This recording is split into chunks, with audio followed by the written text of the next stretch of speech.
Hello everybody, कैसे हो सभी लोग।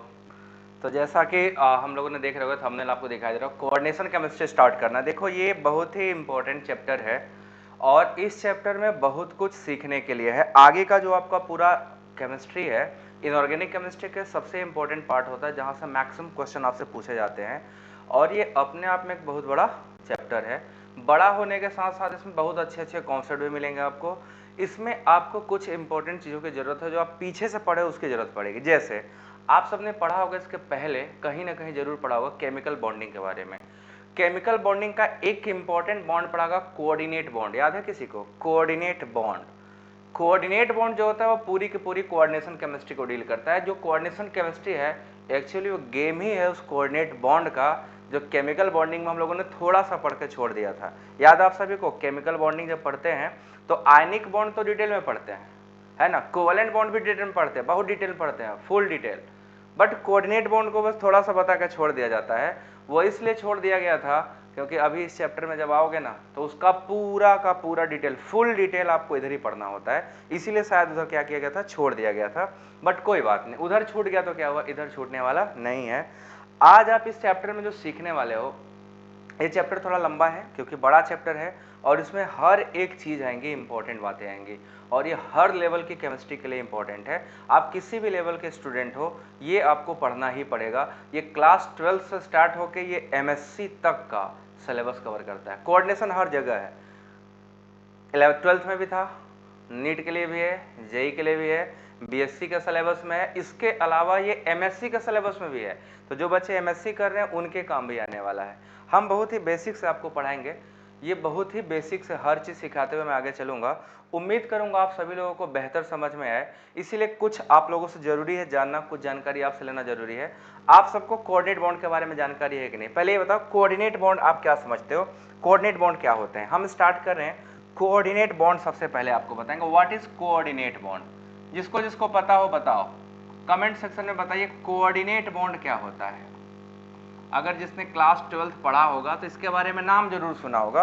What are the name, coordinate bond से क्या मतलब समझते हो? इसी की पूरी केमिस्ट्री कोऑर्डिनेशन केमिस्ट्री है। तो आप क्या जानते हो कोऑर्डिनेट बॉन्ड के बारे में? जिसको जो भी पता हो बता सकता है। कोऑर्डिनेट बॉन्ड ये नाम सबने सुन रखा है। इसके बारे में आपको कोई जानकारी है कोऑर्डिनेट बॉन्ड के बारे में? जिसको भी कोई जानकारी हो बता सकता है। मुझे है, मैं बताऊंगा आपको। देखो कोऑर्डिनेट बॉन्ड जब हम पढ़ रहे थे तो सबसे पहले कोऑर्डिनेट बॉन्ड क्या होता है ये जानो। कोऑर्डिनेट बॉन्ड एक बड़ा स्पेशल टाइप का बॉन्डिंग है ना, एक बड़ा स्पेशल टाइप का बॉन्डिंग। मैं क्यों बोल रहा हूँ, इसके पीछे भी एक रीजन है। जस्ट मुझे 1 मिनट दे दो, उस रीजन को मैं स्पेसिफाई कर लूँ। Just 1 minute, okay. तो मैं देख पा रहा हूँ आप लोगों को थोड़ा सा कलर अजीब दिख रहा होगा, है ना, तो उसको मैं सही कर देता हूँ।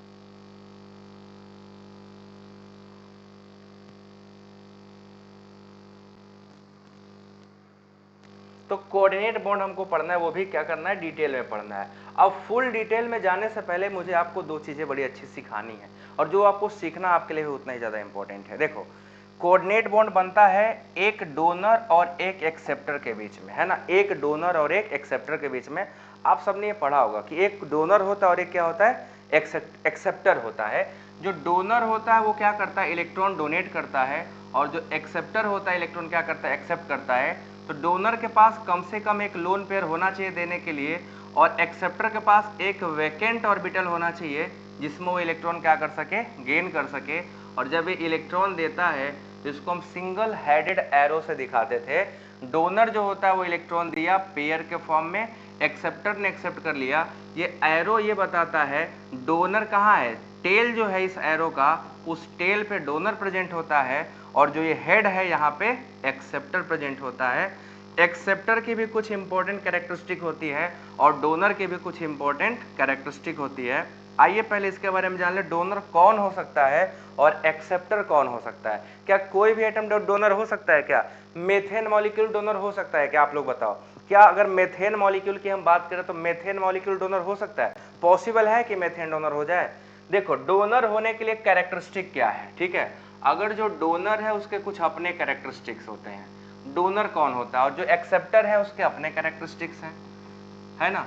अब देखो क्या क्या कैरेक्टरिस्टिक्स हैं। सबसे इंपॉर्टेंट बात जो है, डोनर जो होगा उसके पास कम से कम एक लोन पेयर ऑफ इलेक्ट्रॉन उसके वैलेंस शेल में होना चाहिए। अगर लोन पेयर नहीं या पाई इलेक्ट्रॉन हो, लोन पेयर नहीं निगेटिव चार्ज होगा वो भी चलेगा, जरूरी नहीं है कि लोन पेयर ही हो, ठीक है ना। तो इसके पास क्या है, मस्ट हैव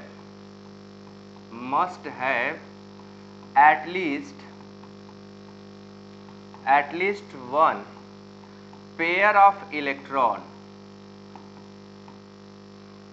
ठीक है, pair of electron non bonded form में, ये ध्यान रखिएगा, नॉन बॉन्डेड, बॉन्डिंग के फॉर्म में ना हो। अब बॉन्डेड फॉर्म में होगा तो किसी काम का नहीं होगा, ठीक है।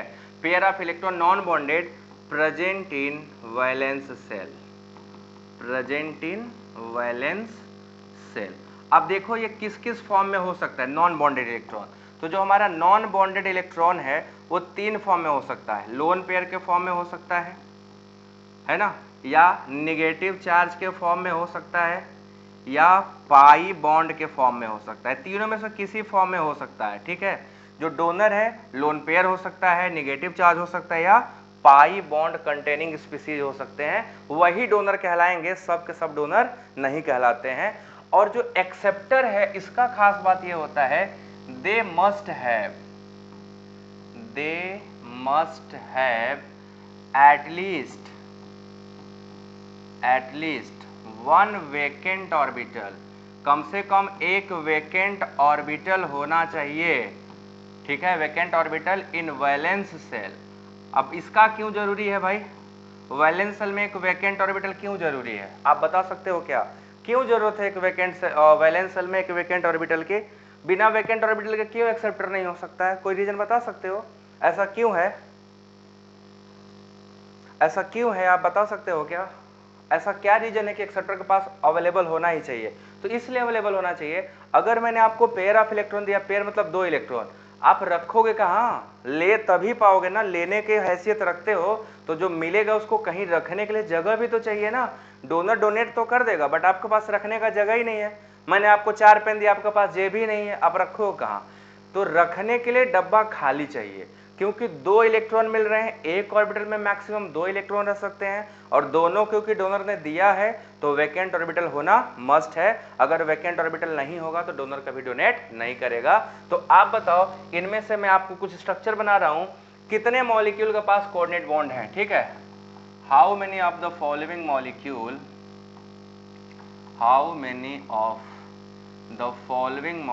हैव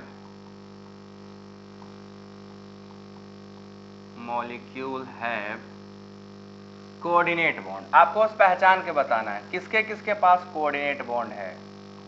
अभी मैं कोऑर्डिनेशन केमिस्ट्री पे आता हूँ, क्योंकि इसी से रिलेटेड है तो थोड़ा सा बेसिक जानकारी देना मैं उचित समझता हूँ, इसीलिए मैं आपको ये बता रहा हूँ। एक आपका हो गया NH4+, दूसरा हो गया आपका मेथेन CH4, तीसरा हो गया आपका H3O+, hydronium ion H3O+ ion, और चौथा हो गया, थर्ड के बाद फोर्थ वाला है जिसके पास कोऑर्डिनेट बॉन्ड आपका है कि नहीं बताना, दैट इज अमोनिया। एंड पांचवा हो गया आपका सिंपल मॉलिक्यूल PH3, और छठा है 6 H2SO4। इसमें से कितने ऐसे मॉलिक्यूल हैं जिनके पास कोऑर्डिनेट बॉन्ड है, क्या आप बता सकते हो, आप लोग बता सकते हो इसमें से कितने मॉलिक्यूल के पास कोऑर्डिनेट बॉन्ड हैं, बताइए। आपको कौन कौन सा मॉलिक्यूल लग रहा है जो कोऑर्डिनेट बॉन्ड रखा हुआ है, देख के बता सकते हो आप सभी लोग। सभी लोग वीडियो लाइक करते चले, जरूर लाइक करिएगा वीडियो, एक बार शेयर कर दो, काफ़ी बच्चे अभी आपके दोस्त लोग नहीं ज्वाइन किए होंगे, उनको पहुंचाओ, जल्दी से पहुंचाओ और सभी लोग लग जाओ।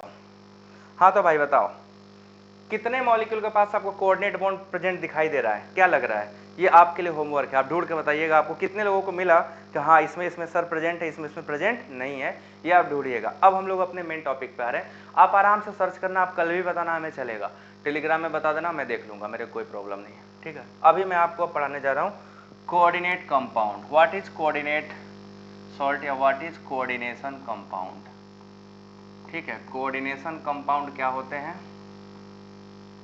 हम लोगों को इसके बारे में बहुत ही डिटेल में डिस्कशन करना है, कोऑर्डिनेशन कंपाउंड्स के बारे में, ठीक है। अब बेसिकली एक्चुअली क्या है ना, इसमें 4 पार्ट होते हैं, इन चारों पार्ट को मैं आपको बता दूं, यूनिट वाइज में पढ़ाऊंगा आपको किन किन यूनिट में क्या पढ़ना है। एक आपको पढ़ना है यूनिट फर्स्ट, यूनिट फर्स्ट में आप सिंपल पढ़ोगे बेसिक इंफॉर्मेशंस, बेसिक इंफॉर्मेशन। इसमें आपका आएगा coordination number, coordinate bond, double salt, addition salt, type of salt, ठीक है, basic terminology, oxidation state, effective atomic number, ये सारा कुछ बेसिक टर्म में आएगा, बेसिक इंफॉर्मेशन में।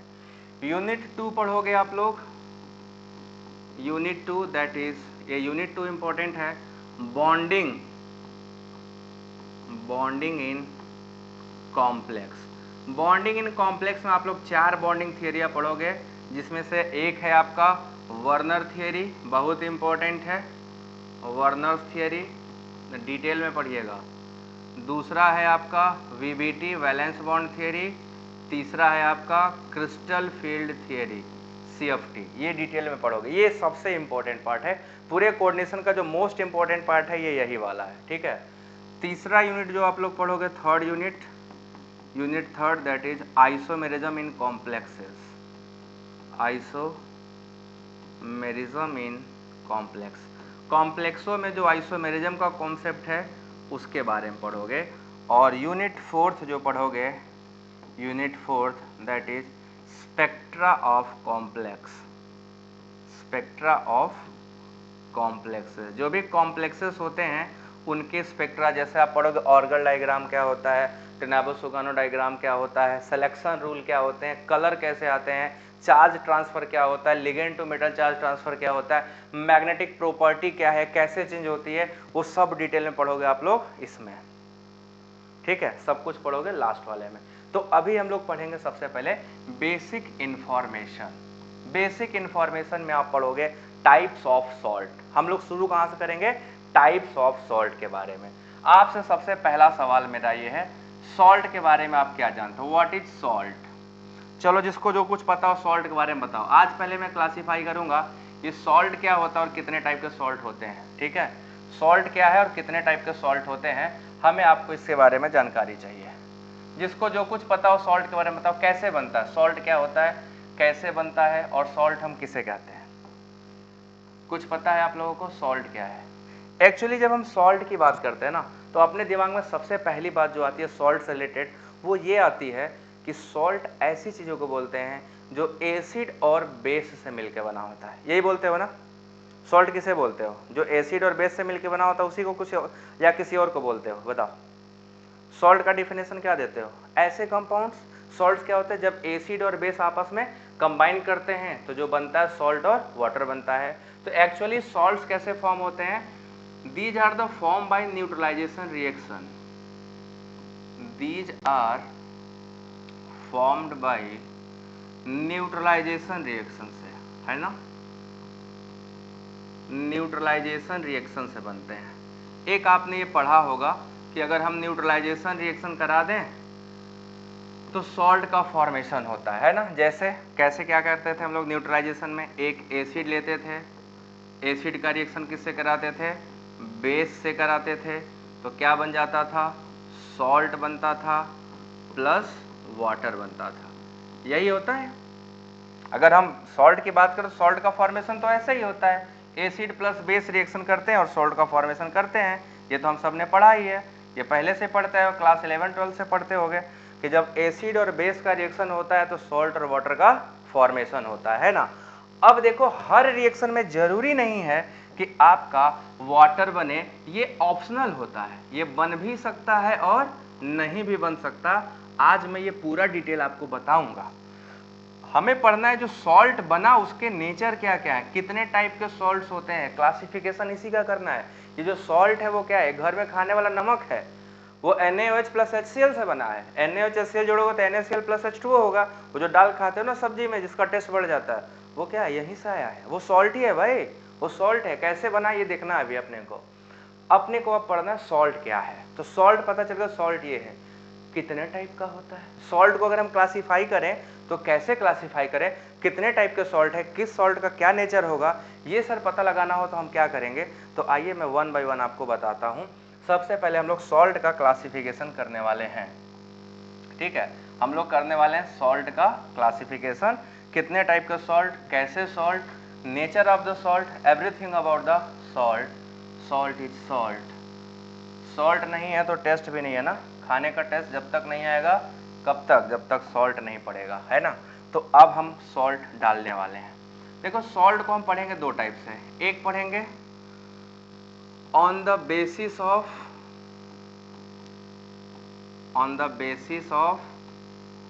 कॉम्बिनेशन, या कॉम्बिनेशन इनका कैसे कंबाइन किए हैं उसके बेसिस पे सॉल्ट क्या है, और दूसरा on the basis of chemical nature, on the basis of chemical nature, chemical nature में कैसा है ये पता लगाएंगे, on the basis of chemical nature. ये दो टाइप से सॉल्ट हम लोग पढ़ने वाले हैं। कॉम्बिनेशन कैसे हुआ होगा उसके बेसिस पे, और उनका नेचर क्या होगा उसके बेसिस पे। तो कॉम्बिनेशन के बेसिस पे आप पढ़ोगे सॉल्ट दो टाइप के होते हैं, एक का नाम होता है डबल सॉल्ट, एक का नाम क्या है डबल सॉल्ट, और इसका दूसरा पार्ट होता है that is complex salt, complex salt. ये आपके सिलेबस में है, डबल सॉल्ट और कॉम्प्लेक्स सॉल्ट, ये आपके सिलेबस में आपको पढ़ना ही है, ठीक है, ये आपको तो पढ़ना ही है पहला। दूसरा जो आप सॉल्ट पढ़ोगे दैट इज एसिडिक सॉल्ट, नाम तो सुना ही होगा कि एसिडिक सॉल्ट्स क्या होते हैं सर। दूसरा आप पढ़ोगे बेसिक सॉल्ट्स, बेसिक सॉल्ट्स क्या होते हैं। तीसरा आप पढ़ोगे न्यूट्रल सॉल्ट, कैसे बनते हैं, इन सब के बारे में अब आज सीखना है अपने लोगों को, ठीक है। तो हम पहले पढ़ेंगे on the basis of combination, double salt कैसे बनता है, कॉम्प्लेक्स सॉल्ट क्या बनता है, फिर on the basis of chemical nature, chemical nature के बेसिस पे सॉल्ट का क्लासिफिकेशन हम कैसे करें, कौन कौन से सॉल्ट है जिनका हम क्लासिफिकेशन कर सकते हैं, वो हम लोग इधर देखने वाले हैं वन बाई वन। तो आप सभी लोग तैयार हो, क्या हम सभी लोग तैयार हैं इस सॉल्ट को एकदम धुआंधार पढ़ने के लिए। तैयार हो तो पहले वीडियो को शेयर करो, एक राउंड सब लोग शेयर कर दो। इट्स योर ड्यूटी बेटा, मैं अपनी ड्यूटी करो, आप थोड़ा थोड़ा बीच में कर दिया करो तुम लोग। अब तुम ही लोग तो अपने और कौन है, तुम लोग नहीं करोगे। अब देखो 30 लोग देख रहे हो, 28 लोग, अगर आप लोग शेयर नहीं करोगे, 28 लोग शेयर किए तो 28 और आ जाएंगे, है ना। तो ये तो आप करोगे ही ना, अपनी जिम्मेदारी निभाओगे कि नहीं निभाओगे, तुम लोग जिम्मेदार हो कि नहीं हो, जिम्मेदारी निभाओगे कि नहीं, रिस्पॉन्सिबल बच्चे हो ना, तो करो ना, कहना पड़ता है। चलो अब मैं करता हूँ अपनी जिम्मेदारी, आगे मैं पढ़ाता हूँ। अब मैं आपको पढ़ाने वाला हूँ डबल सॉल्ट, ठीक है। डबल सॉल्ट क्या होता है, आइए डबल सॉल्ट के बारे में पढ़ते हैं, बहुत इंपॉर्टेंट। उससे पहले सॉल्ट बनने का जो प्रोसेस है मैं आपको वो सिखाऊंगा कि सॉल्ट कैसे बनता है। Let's proceed with salt. बताओ सॉल्ट कैसे बनता है, देखो कैसे बनता है। हम क्या करते हैं, एक बीकर में, क्योंकि केमिस्ट्री पढ़ रहे हैं तो हम लोग साइंटिफिक चीजें बोलेंगे ना, एक बीकर में क्या करेंगे, थोड़ा सा पानी ले लेंगे, पानी, और एक सॉल्ट ए और इसमें एक सॉल्ट बी को डाल देंगे, दोनों सॉल्ट को ऐड कर देंगे, और इसको थोड़ी देर क्या करेंगे, गर्म करेंगे, वार्म करेंगे। वार्म करने से क्या होगा बच्चों, आपस में रिएक्शन होगा, केमिकल रिएक्शन होगा, आयन का एक्सचेंज होगा, एडिशन होगा, कुछ कुछ अपना केमिकल चेंजेस वो सब अंदर अंदर करेंगे। दूसरा जैसे अब इसमें आप कर लोगे, है ना, इसमें दोनों आपस में कंबाइन हो जाएंगे, दोनों सॉल्ट क्या होंगे, कंबाइन हो जाएंगे। कंबाइन होने के कई तरीके होंगे, A B B A B ऐसे करके कंबाइन हो जाएंगे। अब हमें क्या करना है, कंबाइन करने के बाद इस सॉल्यूशन को, यहाँ पे आपका सॉल्ट क्या होगा, मिक्स हो जाएगा, है ना, सॉल्ट मिक्स हो चुका रहेगा। अब कंबाइन होने के बाद क्या होगा, इसको हम लोग करेंगे इवेपोरेट। इवेपोरेट क्यों करोगे, इतना इवेपोरेट करना है कि सॉल्यूशन सैचुरेटेड हो जाए। तीन नाम सुने हो, सैचुरेटेड, अनसैचुरेटेड और सुपर सैचुरेटेड। तीन टाइप का सॉल्यूशन होता है। अनसैचुरेटेड का मतलब ये होता है अभी कोई भी चीज डालोगे घुलता रहेगा, तो अनसैचुरेटेड है। सैचुरेशन पे क्या होता है, सॉल्वेंट और सॉल्यूट बराबर हो जाते हैं, मतलब कि अब उससे कुछ भी डालोगे तो तुरंत डिपॉजिट हो जाएगा।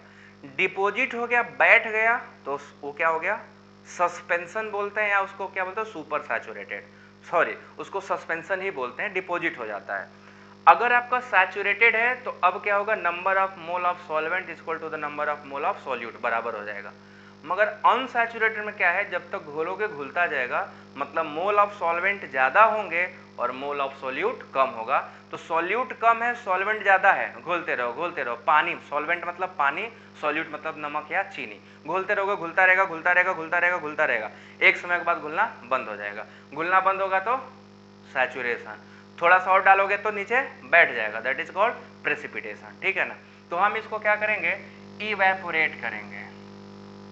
इवेपोरेट क्यों करेंगे, evaporate to make solution saturated. Solution को हम लोग क्या करेंगे, सैचुरेट करेंगे। अब जब सैचुरेट कर दोगे सॉल्यूशन को तो यहाँ पे सॉल्वेंट और सॉल्यूट इक्वल अमाउंट में होंगे, तो अब आपका जो कंपाउंड इसके अंदर है वो सॉल्ट बना चुका होगा। अब वो सॉल्ट कैसे बना, अब यही हमें देखना है। जो सॉल्ट यहाँ पे प्रिपेयर होगा, जो सॉल्ट यहाँ पे प्रिपेयर होगा वो या तो डबल सॉल्ट बना होगा, है ना, या हो सकता है कॉम्प्लेक्स सॉल्ट बना होगा। कौन सा बना होगा ये नहीं पता, वो डिपेंड करेगा दोनों के बीच में केमिस्ट्री क्या हुई, है ना, केमिस्ट्री क्या हुई। अब ऐसे आंख करके आप देख के तो बता नहीं पाओगे सर केमिस्ट्री ये हो रहा था, मैं देख लिया चश्मा लगा के, नहीं देख पाओगे। केमिस्ट्री कैसे पता चलेगा, टेस्ट करके, जब उनका हम टेस्ट करेंगे केमिकल टेस्ट तब पता चलेगा। ऐसा ऐसा बिहेवियर शो करता है तो बताएंगे ऐसा रिएक्शन हुआ होगा, कुछ अलग बिहेवियर शो कर रहा है तो अलग होगा। वो केमिकल टेस्ट होगा ना, कैसे चश्मा लगाया, जिसका चश्मा लगा तो उसको दिख जाएगा, नहीं दिखेगा ना, चश्मा थोड़ा दिखता है, रिएक्शन होता है अंदर अंदर हो जाता है, वो अंदर की बात है, पता ही नहीं चलेगा। अब पता लगाएंगे, हम लोग हैं केमिस्ट्री वाले, पता तो सब लगा लेते हैं। देखो कैसे पता लगाते हैं, अगर ये डबल सॉल्ट हुआ है ना, अगर ये डबल सॉल्ट हुआ तो कैसे पता चलेगा, कोई बता सकता है, डबल सॉल्ट हुआ तो कैसे पता चलेगा। अगर ये डबल सॉल्ट हुआ तो हमें पता चल जाएगा डबल सॉल्ट है, कैसे पता चलेगा, मैं तो पता लगा लूंगा। क्यों, तुम लोग भी केमिस्ट्री वाले हो ना, तुम लोग कैसे पता लगाओगे ये डबल सॉल्ट है, कैसे पता चला। डबल सॉल्ट के कुछ कैरेक्टरिस्टिक्स होते हैं, इंपॉर्टेंट कैरेक्टरिस्टिक्स, कौन कौन से होते हैं बताइए। कैसे शेयर करें, तुम्हें शेयर ही करने नहीं आता वीडियो, भाई साहब बहुत बुरी स्थिति है। हाँ तो बताओ बच्चा लोग, कैसे पता चलेगा डबल सॉल्ट है, क्या कैरेक्टरिस्टिक होता है।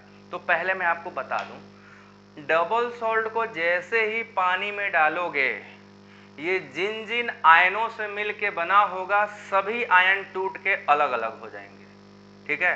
तो double salt completely dissociated into their constituent ion, जिन आयनों से मिलके बना है उन सभी आयनों में कंप्लीटली टूट के बिखर जाता है, डिसोसिएट हो जाता है, खत्म हो जाता है, पूरी तरीके से क्या होगा, विनाश हो जाएगा।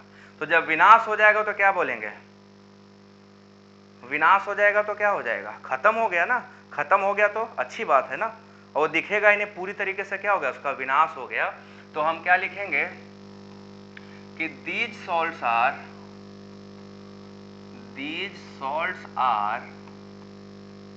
completely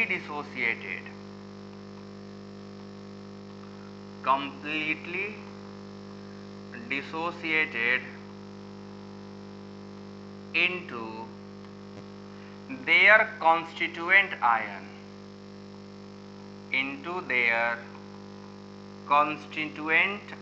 constituent आयन का मतलब क्या होता है, जिन आयनों से ये बना होगा उन सभी आयनों में पूरे तरीके से टूट के खत्म हो जाएगा, टूट के नष्ट हो जाएगा, बिखर जाएगा।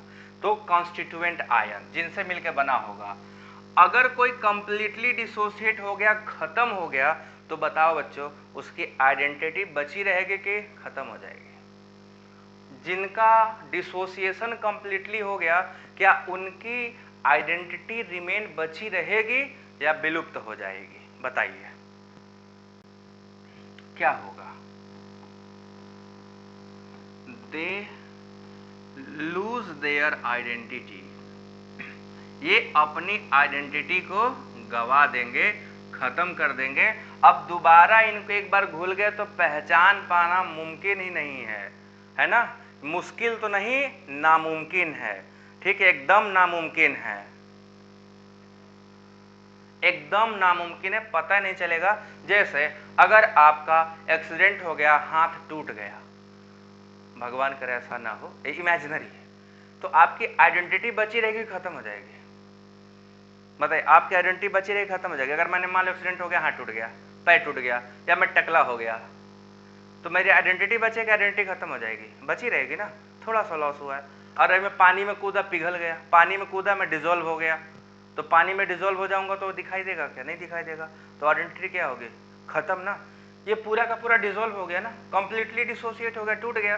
तो जिन आयनों से मिलकर बना था सब खत्म हो गए। जब सब खत्म हो गए तो दिखाई देगा ही नहीं, दिखाई नहीं देगा तो आइडेंटिटी क्या हो गई, खत्म हो गई। तो इनकी आइडेंटिटी क्या हो जाती है, खत्म, दे लूज देयर आइडेंटिटी। अब क्योंकि ये सारे आयनों में टूट गया है तो हम सभी आयनों का टेस्ट कर सकते हैं क्या, जिन जिन आयनों से मिलकर बना था, जब उन सभी आयनों में टूट जाएगा तो क्या हम उन आयनों का टेस्ट कर सकते हैं क्या, हाँ या ना बताओ, कर सकते हैं कि नहीं कर सकते हैं। each ion can be tested individually। किसी भी आयन को आप इंडिविजुअली क्या कर सकते हो, टेस्ट कर सकते हो केमिकल रिएजेंट डाल के। हर आयन अपना इंडिविजुअल टेस्ट देते हैं। जो जो आयन से मिलकर बना था जब वो टूटेगा तो हर आयन क्या करेगा, अपना इंडिविजुअल टेस्ट देगा, अलग अलग टेस्ट देगा और हम उनको पहचान लेंगे कि यही है, यही टेस्ट है ना। एकदम कंप्लीटली टूट जाएगा, कंप्लीटली डिसोसिएट हो जाएगा। अब हमें देखना है कि क्या नंबर ऑफ आयन डिसोसिएट होंगे, कंडक्टिविटी ऑफ द सॉल्यूशन बढ़ेगा कि घटेगा। अगर हम डबल सॉल्ट को पानी में डिसॉल्व कर देंगे तो क्या होगा, सॉल्यूशन की कंडक्टिविटी क्या होगी, घटेगी या बढ़ेगी। कंडक्टिविटी नंबर ऑफ आयनों पर डिपेंड करता है, जितना ज़्यादा आयन होंगे कंडक्टेंस उतना तेजी से होता है, जितना कम आयन होंगे कंडक्टेंस उतना कम होगा। तो आपको क्या लगता है कि जब हम इनको डिसॉल्व करेंगे तो कंडक्टेंस बढ़ना चाहिए, घटना चाहिए, चलो चलो जल्दी बताओ, कंडक्टेंस क्या होना चाहिए, घटना चाहिए कि बढ़ना चाहिए। कंडक्टेंस ऑफ सॉल्यूशन,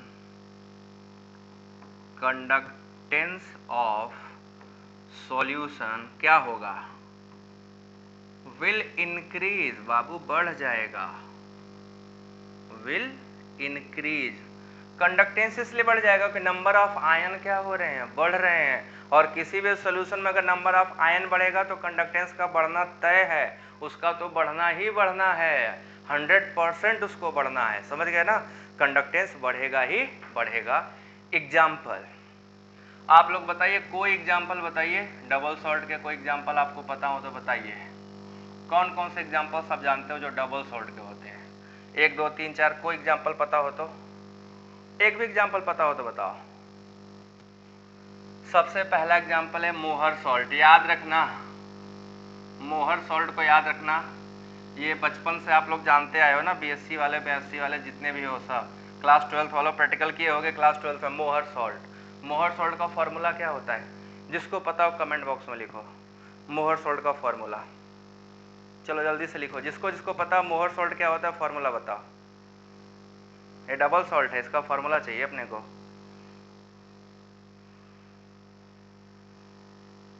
क्या लगता है बता पाओगे, बढ़ेगा, यस। NaCl डबल सॉल्ट नहीं है, डबल कहाँ, उसमें तो सिंगल NaCl सिंगल है ना, NaCl सिंगल सॉल्ट है, डबल सॉल्ट नहीं है। और कोई एग्जांपल, मोहर सॉल्ट मैंने बताया, फॉर्मूला चाहिए मेरे को। This is called ferrous ammonium sulphate, FeSO4 dot ammonium sulphate है ना, NH4 का whole twice SO4 into 6H2O, ferrous ammonium sulphate है ना, फेरस अमोनियम सल्फेट, इसका जो नाम होता है that is ferrous ammonium sulphate. तो जो फेरस अमोनियम सल्फेट है this is known as Mohr salt, ठीक है, इसी को हम लोग क्या बोलते हैं, मोहर सॉल्ट बोलते हैं। तो ये आपका मोहर सॉल्ट हो गया, क्लियर है। इसके अलावा ये पहला था मोहर सॉल्ट, इसके अलावा दूसरा देखो, दूसरा है आपका पोटास एलम, है ना, पोटास एलम। पोटास एलम क्या होता है, फिटकिरी को बोलते हैं, फिटकिरी का नाम सुना है, फिटकिरी का, फिटकिरी को बोलते हैं पोटास एलम। पोटास एलम का फॉर्मूला बताओ कोई। अब जैसे देखो इसको अगर तोड़ोगे ना, पहले इसको मैं बता लूं, अगर आप इसको तोड़ोगे तो जब ये आयनाइज होगा तो फेरस आयन अलग बन जाएगा, सल्फेट आयन अलग बन जाएगा, अमोनियम आयन अलग बन जाएगा। हर आयन क्या होंगे, इंडिविजुअली अलग अलग टूट जाएंगे। आप अमोनियम का अलग टेस्ट कर सकते हो, सल्फेट का अलग टेस्ट कर सकते हो, फेरस का अलग टेस्ट कर सकते हो। इन सभी आयनों को अलग अलग टेस्ट कर सकते हो, इंडिविजुअली सब टेस्ट देते हैं। पोटास एलम फिटकरी है, इसका फॉर्मूला क्या होता है, पोटेशियम एल्यूमिनियम सल्फेट, ठीक ना, potassium aluminium sulphate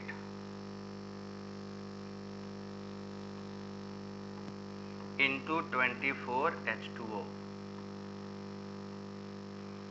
potassium aluminium sulphate is called potash alum, है ना, ये फिटकिरी होता है।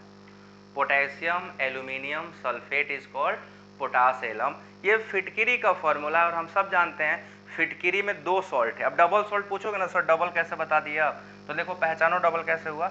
फेरस सल्फेट एक सॉल्ट होता है, अमोनियम सल्फेट दूसरा सॉल्ट, ये दोनों आपस में जुड़ गए हैं, इसलिए इसको हम लोग क्या बोलते हैं, double salt. Potassium sulphate plus aluminium sulphate दोनों आपस में जुड़ गए, इसलिए इसको क्या बोलते हैं, दो सॉल्ट मिलके बने हैं डबल सॉल्ट। एक सॉल्ट अकेले होता तो सिंगल सॉल्ट, ठीक है। खुशी का सही है, खुशी मिश्रा K2SO4.Al2 Al2SO4 नहीं, गलत, ब्रैकेट में कैसे, Al2 केवल SO4 का थ्राइस लगाओ, Al2 का थ्राइस क्यों लगाई हो, ब्रैकेट चेंज करो, ब्रैकेट गलत जगह लगा दी हो। एल्यूमिनियम को छोड़कर सल्फेट पे केवल ब्रैकेट लगेगा, ठीक है ना। तो ये आपका हो गया क्या, पोटास एलम। तीसरा है कार्नलाइट। कार्नेलाइट, कार्नालाइट क्या होता है, KCl.MgCl2.6H2O। अब देखो भाई लोग, अगर हम इसको डिसोसिएट कराएं तो ये डिसोसिएट होगा तो कौन कौन सा आयन देगा, ये देगा potassium ion plus aluminium third ion plus sulphate ion. इन सभी आयनों में क्या होगा, टूट जाएगा, है ना। ये पोटेशियम आयन है, एल्यूमिनियम आयन है प्लस सल्फेट, तीन आयनों से बना है। सारे आयनों में क्या होगा, कंप्लीटली टूट के खत्म हो जाएगा, भूसा हो जाएगा, पूरी तरीके से बर्बाद। इसकी बात करो, इसको तोड़िएगा तो क्या बनेगा, potassium ion plus chloride ion plus magnesium ion. तो जिन जिन आयनों से मिलकर बना था वो सभी आयन क्या हो गए, धराशायी हो गए, विनाश कर गए, सभी आयन क्या होगा, पूरी तरीके से खत्म। आप चाहो तो सल्फेट आयन का टेस्ट कर लो, आप चाहो तो पोटेशियम का कर लो, क्लोरीन का कर लो। तो ये सारे एग्जाम्पल आपने जो देखे, these all examples are very good example, या बोल सकते हो best example of double salt. ये है डबल सॉल्ट की कहानी जो मुझे थे आपको बतानी। थोड़ा फिल्मी हो गया, मगर ये था डबल सॉल्ट की कहानी जो मुझे आपको था बताना। अभी मैंने आपको बता दिया। डबल सॉल्ट आपको समझ आया, डबल सॉल्ट समझ आया। हेलो करण, हाय। क्लास में सब हेलो हाय क्यों करते हो, क्लास में पढ़ते रहना चाहिए ना, हाय हेलो थोड़ा ना होता है, क्यों, क्या लगता है, क्लियर हुआ डबल सॉल्ट, है ना। आज पहला क्लास था, कल से कंटिन्यू 8 बजे से, कल से कंटिन्यू 8 बजे से कोऑर्डिनेशन केमिस्ट्री 8 से 8:45, ठीक है। उसके बाद 9 बजे से, 9 से नहीं, नीट का टाइम बढ़ाएंगे, 9:30 करेंगे या 10 करेंगे, 10 करेंगे नीट वाला, क्योंकि इधर टाइम नहीं है मेरे पास। तो आज मैं यहीं पर रोकूंगा। आज श्री गणेश हो गया,